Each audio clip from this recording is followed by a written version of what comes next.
Un policier comptait de l'argent dans son salon lorsqu'il entendit sa fiancée et l'une de ses amies s'approcher de la porte. Pris de panique, il se dissimula dans un coin, laissant les billets en évidence sur le canapé. Sa fiancée entra la première, appelant tendrement. « Bébé, bébé, où es-tu ? Je suis là. » Pendant ce temps, son amie, apercevant l'argent, posa discrètement son sac dessus.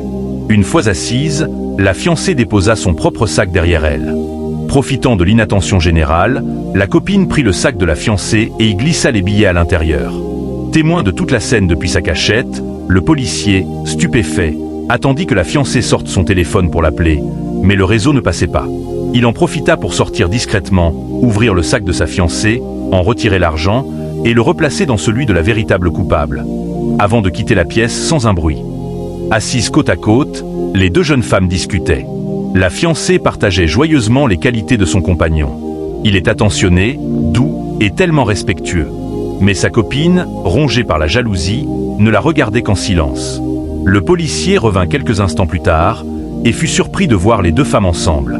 Sa fiancée se leva immédiatement pour le saluer et le présenta. « Voici mon ami. » L'ami le salua respectueusement, puis toutes deux reprirent place.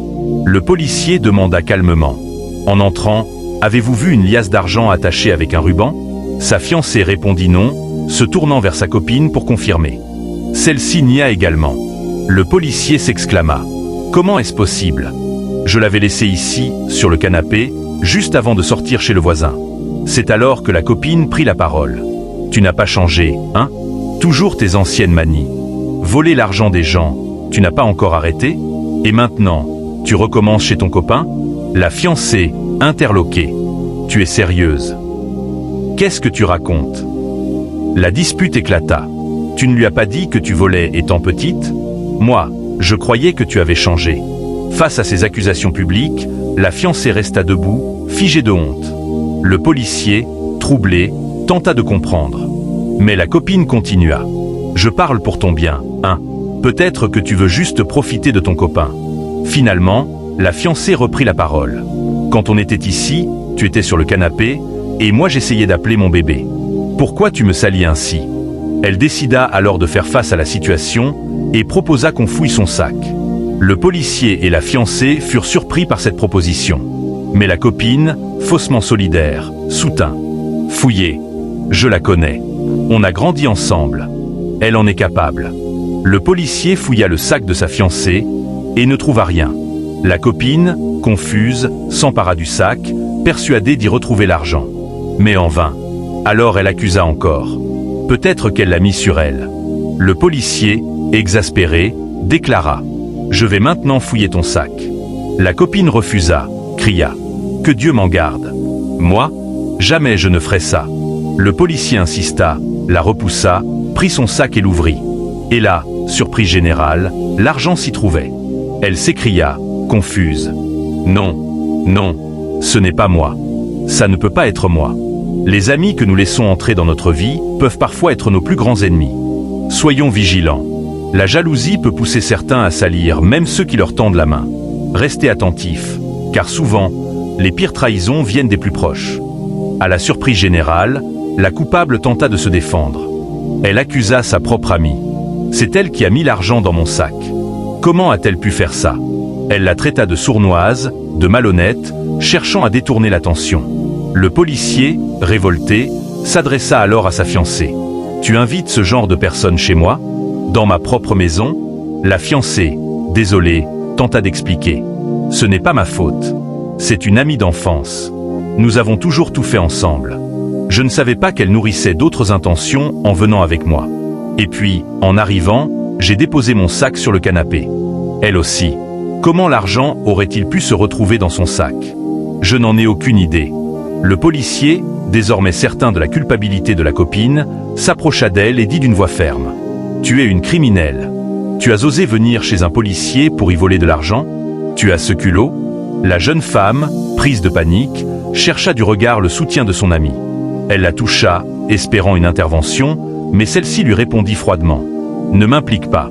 Explique-toi. Dis-nous comment l'argent est arrivé dans ton sac. C'est tout ce qu'on veut savoir. » Face à l'évidence, la coupable balbutia, fuyante. « Pardonnez-moi. Je ne comprends pas. Je ne sais même pas comment cet argent est arrivé là. Moi-même, j'en suis surprise. Mais elle refusait toujours d'admettre la vérité. Faites très attention à qui vous ouvrez votre cœur. Certains amis ne sont en réalité que des serpents venimeux, prêts à frapper sans prévenir. La fiancée, bouleversée, réagit avec amertume.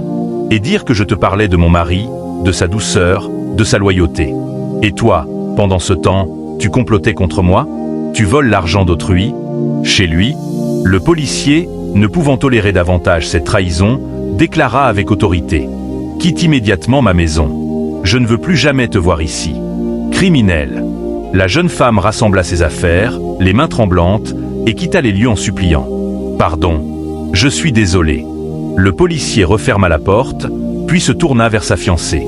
Malgré tous mes conseils, tu continues de t'entourer de personnes peu fiables. Faites attention à qui tu appelles ami.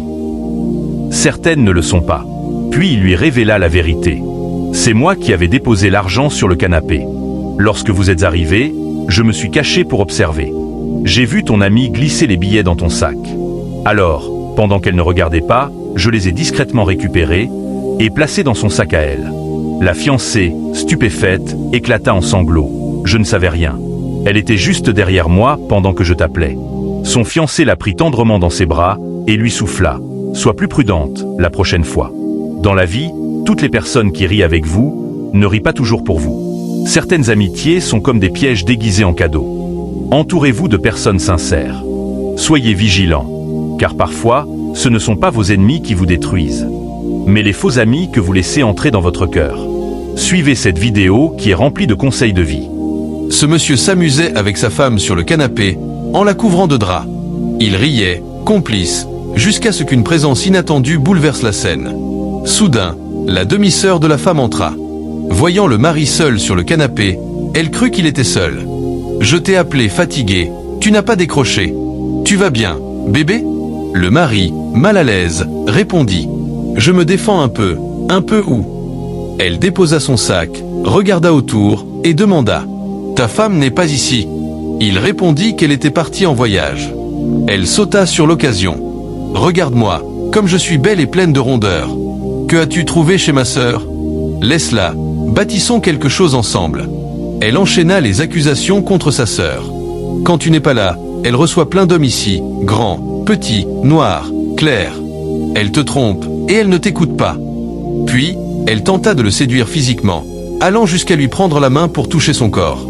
Mais le mari résista. « Tu peux dire tout ça en sa présence? »« Oui, je peux tout dire. »« Tu es sérieuse? Je vais l'appeler maintenant. » Elle perdit ses moyens. Il lui demanda: « Et si je te dis qu'elle est ici ?»